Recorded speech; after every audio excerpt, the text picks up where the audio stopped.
ನಮಸ್ಕಾರ. ಇವತ್ತು ಮೊಸರು ಒಗ್ಗರಣೆ ಹೆಂಗೆ ಮಾಡೋದು ಅಂತ ಹೇಳ್ಕೊಡ್ತಾ ಇದ್ದೀನಿ.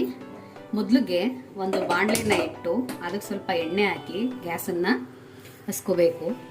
ಈ ಮೊಸರು ಒಗ್ಗರಣೆ ಅನ್ನೋದು ಅದು ತುಂಬ ದಿನಗಳಿಂದ ನಮ್ಮ ತಾತನೂ ಇಷ್ಟಪಡ್ತಾರೆ. ಮೊಸರು ಒಗ್ಗರಣೆ ನಮ್ಮ ಮನೇಲಿ ನಮ್ಮ ಫ್ಯಾಮಿಲಿಯವರೆಲ್ಲ ಇಷ್ಟಪಡ್ತಾರೆ. ನನ್ನ ಮಗಳಿಗಂತೂ ಮೊಸರು ಒಗ್ಗರಣೆ ಅಂದರೆ ತುಂಬ ಇಷ್ಟ. ಅವಳು ಮೊಸರು, ಹಾಲು, ಬೆಣ್ಣೆ, ತುಪ್ಪ ಈ ಥರದನ್ನೆಲ್ಲ ತುಂಬ ಇಷ್ಟಪಟ್ಟು ತಿಂತಾಳೆ. ಅದಕ್ಕೆ ಕಾರಣ ಇಷ್ಟೇ, ನಾನು ಅವಳು ಚಿಕ್ಕವಳಿದ್ದಾಗಿಂದ ಅದಕ್ಕೆಲ್ಲ ತುಂಬ ಪ್ರಿಫರೆನ್ಸ್ ಕೊಡ್ತಿದ್ದೆ. ಏಕೆಂದರೆ ಮಕ್ಕಳುಗಳಿಗೆ ಅದಷ್ಟು ಅವರ ಬಾಡಿಗೆ ತುಂಬ ಬೇಕಾಗಿರೋಂತಹ ಐಟಮ್ಸು. ಅದಕ್ಕೋಸ್ಕರ ಎಣ್ಣೆ ಇವಾಗ ಕಾಯ್ತಾ ಇದೆ. ಸ್ವಲ್ಪ ಸಾಸಿವೆನ ಹಾಕಿದ್ದೀನಿ. ಸಾಸಿವೆ ಸ್ವಲ್ಪ ಚಿಟಪಟ ಅಂತ ಸೌಂಡು ಬರ್ತಿದ್ದಂಗೆ ಸ್ವಲ್ಪ ನೋಡಿ ಕಡಲೆಬೇಳೆ ಹಾಕ್ತಾ ಇದ್ದೀನಿ.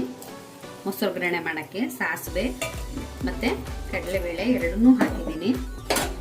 ಸ್ವಲ್ಪ ನೀಟಾಗಿ ಹಿಂಗೆ ಕೈ ಆಡಿಸ್ತಾ ಇದ್ದೀನಿ.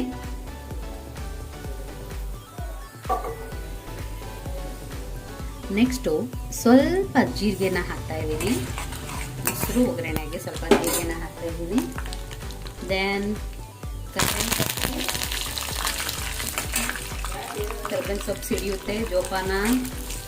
ಅದಾದಮೇಲೆ ನಿಮಗೆ ಬೇಕು ಅಂದರೆ ಒಣಮೆಣ್ಸಿನ್ಕಾಯಿನ ಹಾಕ್ಕೊಳ್ಳಿ, ಇಲ್ಲ ಅಂದರೆ ಹಸಿ ಮೆಣಸಿನ್ಕಾಯಿನೇ ಸಹ ಹಾಕ್ಕೋಬೋದು. ಅದಾದಮೇಲೆ ಚಿಕ್ಕದಾಗಿ ಕಟ್ ಮಾಡಿರುವಂತಹ ಈರುಳ್ಳಿ, 1/4 ಲೀಟ್ರ್ ಮೊಸರಿಗೆ 1 ಈರುಳ್ಳಿ ಸಾಕಾಗುತ್ತೆ. 1 ಈರುಳ್ಳಿನ ಹಾಕ್ತಾ ಇದ್ದೀನಿ.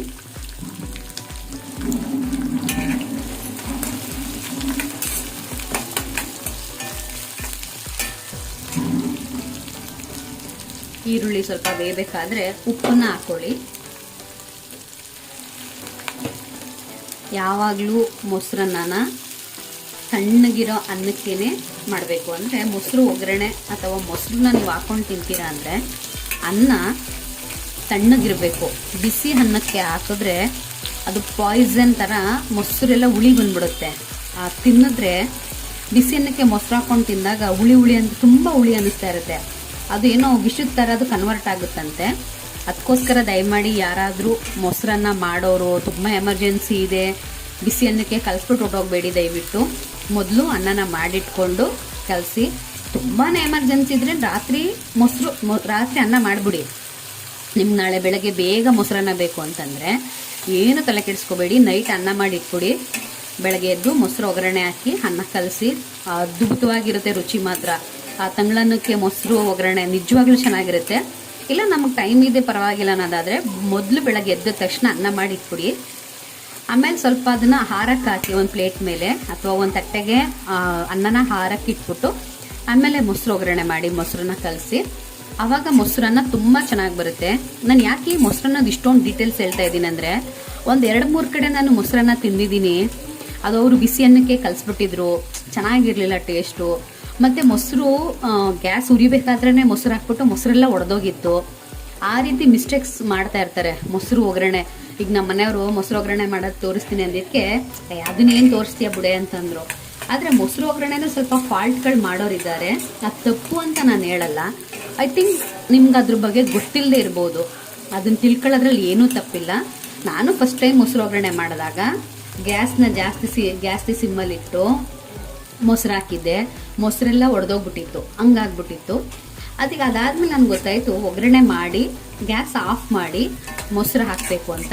ಅದನ್ನು ನಾನು ಇವಾಗ ನಿಮಗೆ ತೋರಿಸ್ತಾ ಇದ್ದೀನಿ ಅಷ್ಟೇ. ಇದೇ ಮೊಸರನ್ನಕ್ಕೆ ಇವತ್ತು ವೆರಿ ಸಿಂಪಲ್ ಆಗಿ ನಾನು ಮೊಸರು ಒಗ್ಗರಣೆ ಮಾಡ್ತಾ ಇದ್ದೀನಿ. ಇವತ್ತು ಮೊಸರನ್ನ ಮಾಮೂಲಿ ಹೋಟೆಲಲ್ಲೆಲ್ಲ ಮಾಡೋ ಥರ ಮೊಸರನ್ನ ತುಂಬ ಚೆನ್ನಾಗಿ ಮಾಡ್ತೀನಿ. ಅದನ್ನ ಇನ್ನೊಂದು ದಿನ ತೋರಿಸ್ತೀನಿ. ಇವತ್ತು ವೆರಿ ಸಿಂಪಲ್ ಮೊಸರು ಒಗ್ಗರಣೆ ಅಷ್ಟೇ ತೋರಿಸ್ತಾ ಇರೋದು. ನೀಟಾಗಿ ನೋಡಿಕೊಂಡು ಒಂದ್ಸಲ ಟ್ರೈ ಮಾಡಿ, ಚೆನ್ನಾಗಿರುತ್ತೆ.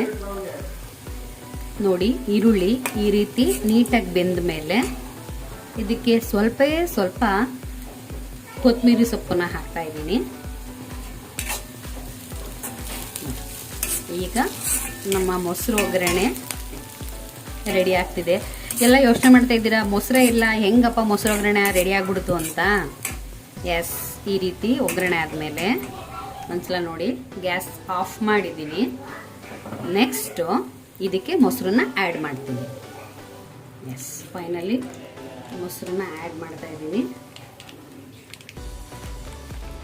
ಈ ಮೊಸರು ಆ್ಯಡ್ ಮಾಡಿದ್ಮೇಲೆ ನಿಮಗೆ ಗಟ್ಟಿ ಬೇಕು ಅಂದರೆ ಗಟ್ಟಿಗೆ ಇಟ್ಕೋಬೋದು, ಇಲ್ಲ ಸ್ವಲ್ಪ ನೀರು ಹಾಕತ್ತೀನಿ ಅಂದರೆ 1 ಗ್ಲಾಸ್ ನೀರನ್ನು ಹಾಕ್ಕೊಂಡು ನೀವು ಈ ಮೊಸರು ಒಗ್ಗರಣೆನ ಬಳಸ್ಬೋದು. ಸ್ವಲ್ಪ ಉಪ್ಪು ಹಾಕ್ತಾ ಇದ್ದೀನಿ. ಅನ್ನಕ್ಕೂ ಸಹ ನಾವು ಉಪ್ಪು ಹಾಕಿರೋದ್ರಿಂದ ಮೊಸರಿಗೆ ಸ್ವಲ್ಪ ಉಪ್ಪು ನೋಡ್ಕೊಂಡು ಹಾಕಿ, ಯಾಕೆಂದರೆ ಮೊಸರನ್ನ ತುಂಬ ಉಪ್ಪಾಗಿದ್ದರೆ ಅಷ್ಟು ಚೆನ್ನಾಗಿ ಅನಿಸಲ್ಲ. ಸ್ವಲ್ಪ ಸಾಲ್ಟ್ ಕಡಿಮೆ ಇದ್ದು ಜೊತೆಗೊಂದು ಉಪ್ಪಿನಕಾಯಿ ಇದ್ದರೆ ಆ ಮೊಸರನ್ನದ ರುಚಿನೇ ಬೇರೆ. ಈಗ ತುಂಬ ದಿನದಿಂದ ಮಳೆ ಬರ್ತಿರೋದ್ರಿಂದ ನಾನು ಮೊಸರು ಒಗ್ಗರಣೆ ಮಾಡಿರಲಿಲ್ಲ. ನಿನ್ನೆ ಪಾಪು ಅಮ್ಮ ಈರುಳ್ಳಿ ಎಲ್ಲ ಕಟ್ ಮಾಡಿಬಿಟ್ಟು ಬರೀ ಮೊಸರು ಒಗ್ಗರಣೆ ಮಾಡ್ತಿಲ್ಲ, ಅದು ಮಾಡಮ್ಮ ಸ್ಕೂಲ್ಗೆ ನನಗೆ ಅಂತ ಕೇಳಿದ್ಲು. ಅದಕ್ಕೋಸ್ಕರ ಇವತ್ತು ಬೆಳಗ್ಗೆ ಎದ್ದು ಮೊಸರು ಒಗ್ಗರಣೆ ಮಾಡಿದ್ದೀನಿ. ನೋಡಿ, ಇಷ್ಟೇ ಸಿಂಪಲ್. ಇದು ಬರೀ ಲೈಟ್ ಅಥವಾ ಸಿಂಪಲ್ ಆಗಿರೋ ಮೊಸರನ್ನ ಅಥವಾ ಮೊಸರಿನ ಒಗ್ಗರಣೆ. ನೋಡಿ, ನನ್ನ ಮಗಳು ಬಾಕ್ಸ್ಗೆ ಮೊಸರು ಒಗ್ಗರಣೆ ಹಾಕ್ತಾ ಇದ್ದೀನಿ. ನಾನು ತುಂಬ ತೆಳುಗೂ ಮಾಡ್ಕೊಂಡಿಲ್ಲ, ತುಂಬ ಗಟ್ಟಿಯಾಗೂ ಇಟ್ಕೊಂಡಿಲ್ಲ. ಮೀಡಿಯಮ್ ಆಗಿ ಒಂದೇ ಒಂದು ಚಿಕ್ಕ ಲೋಟದಲ್ಲಿ ಆ ಮೊಸರು ನೀರು ಹಾಕಿದ್ದೆ. ಮೊಸರು ಒಗ್ಗರಣೆಗೆ ಈ ರೀತಿ ಕಾಣಿಸುತ್ತೆ. ಇದು ನೀಟಾಗಿ ಈ ರೀತಿ ಕಲಸಿ ಮೊಸರು ಒಗ್ಗರಣೆ ಅಥವಾ ಮೊಸರನ್ನವನ್ನು ಕೊಟ್ಟಾಗ ಅನ್ನಕ್ಕೆ ಸ್ವಲ್ಪ ನೀರನ್ನು ಹಾಕಿ ಕಳಿಸಿ, ಅಥವಾ ಸ್ವಲ್ಪ ಮೊಸರನ್ನ ಜಾಸ್ತಿ ಹಾಕಿ ಕಳಿಸಿ. ಯಾಕೆಂದರೆ ಮೊಸರೆಲ್ಲ ಹಿಂಗೋಗ್ಬಿಡುತ್ತೆ. ಆವಾಗ ಅವ್ರಿಗೆ ಮೊಸರು ತುಂಬ ಡ್ರೈ ಅನ್ನಿಸ್ತಾ ಇರುತ್ತೆ, ಅನ್ನ ತಿನ್ನೋಕ್ಕಾಗಲ್ಲ. ಅದಕ್ಕೋಸ್ಕರ ಮಕ್ಕಳು ಬಾಕ್ಸ್ಗಾದರೂ ಸರಿ ಅಥವಾ ನೀವೇ ಎಲ್ಲಾದರೂ ಮೊಸರನ್ನ ಹಾಕ್ಕೊಂಡು ಹೋಗ್ತೀರಿ ಅಂದರೆ ಸ್ವಲ್ಪ ಮೊಸರನ್ನ ಜಾಸ್ತಿ ಹಾಕ್ಕೊಂಡು ಹೋಗಿ, ಅದಾದಮೇಲೆ ಒಂದು ಚಿಕ್ಕ ಲೋಟದಲ್ಲಿ ನೀರು ಹಾಕ್ಕೊಂಡು ಕಲಸಿ ರೆಡಿ ಮಾಡ್ಕೊಂಡು ತೊಗೊಂಡೋಗಿ. ಅವಾಗ ಅನ್ನ ತುಂಬ ಡ್ರೈ ಆಗಲ್ಲ, ಸ್ವಲ್ಪ ಸಾಫ್ಟಾಗಿ ತೆಳುಗೆ ಚೆನ್ನಾಗಿರುತ್ತೆ. ಈ ರೀತಿ ಚಿಕ್ಕ ಟಿಪ್ಸ್ನ ಫಾಲೋ ಮಾಡಿ ನಿಮ್ಮ ಮೊಸರನ್ನ ಮಧ್ಯಾಹ್ನ ತಿಂದರೂ ತುಂಬ ರುಚಿಯಾಗಿರುತ್ತೆ. Thank you.